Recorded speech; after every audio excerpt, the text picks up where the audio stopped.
Future fit teams is a very important discussion and topic. And for any business leader, one needs to think about a future fit team. Why? Any team that is going to survive something like a pandemic again needs to think about longevity, sustainability, and agility. Those are the three elements that really will allow a business and have allowed businesses to survive through this pandemic. So when one looks at future fit teams as to how does one create teams that can enable sustainability, agility, and longevity, one needs to look at 5 elements, and I just want to touch on them. The first one is people. The second one is place. The third one is your processes, then leadership, and I would like to finish on purpose. So the 5. So let's start with people. Why is people so important in a future fit team? Well, first of all, we know that there's a war on talent, globally and locally. Companies really are seeking out the best of talent. Particularly since the pandemic, there's been a huge demand for digital and technological skills. And any company needs to find the best of the best. And the reality is that the most sought after skills are scarce. So one needs to start thinking about that. So how does one attract, retain, or train good people to stay in an organization? And that's why people particularly are very important when looking at a future fit team. The next one is place. What the pandemic did was it overnight educated employers and companies that people can work remotely. So if you want to be agile, one needs to consider whether one really needs big office spaces, or can one make do with what one has, and how does one then incorporate the people into the place of work. And for the first time, companies can literally put down an organization globally without having a physical footprint, because technology has enabled this. So future fit organizations really need to think about place of work. Do they need to have these big offices? Because suddenly they can start to employ people from all over the globe to work for them. We're seeing mass migration of skills to certain parts of the country in South Africa. So what do you do if your company is based outside of that? You're now able to attract skills from another city sitting in a remote space. So place is very important. The next element is process.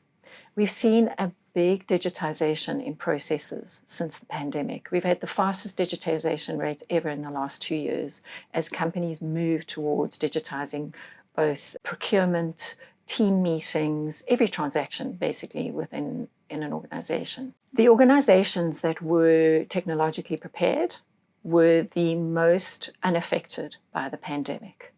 And so going forward, when one faces an uncertain future, which we all know is what the future holds, one really needs to consider digitization seriously and how one can continue to digitize. That means, though, that you can't digitize bad processes. You need to be able to have a look at processes critically and decide whether the old existing process is still the way to do it or whether there's a better way of doing it through digitization. Digitizing bad processes is just a bad idea.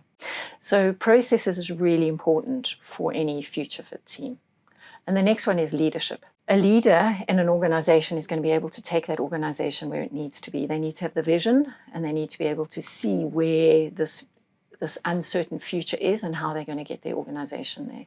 At the end of the day, they are responsible for ensuring that it's sustainable, agile, and has longevity. Research has shown that, for instance, men find it more difficult or feel less comfortable to lead remote teams than women do. So how does a leader, where you've got a largely male organization, train and help your senior managers to be able to better manage remote teams if that's the way that an organization is going to go? And so leadership is absolutely critical to a future fit team. And choosing your leaders and your future leaders well is really important. Having a look at future talent pipeline is critical, and leaders should be doing that in both teams and leaders of organizations. And then finally, purpose. So that's the 5th point, purpose, is that globally people are looking very carefully at how organizations are behaving. Are they sustainable? How are they impacting the environment? Or how are they treating people? We know that products that are brought to market that are damaging marginalized people or damaging the environment are soon found out, caught out, and aren't very popular.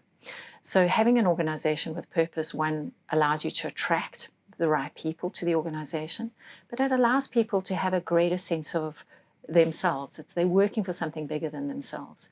And as Christian organizations, we really need to be considering how we bring about restoration in our areas of influence.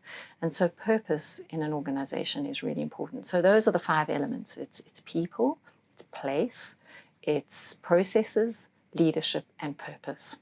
And that should give you the courage to implement what is needed in order to get your organization and your team there. It's going to require bravery. There are no rule books at the moment. We are making the rules as we're going, and it's an exciting time.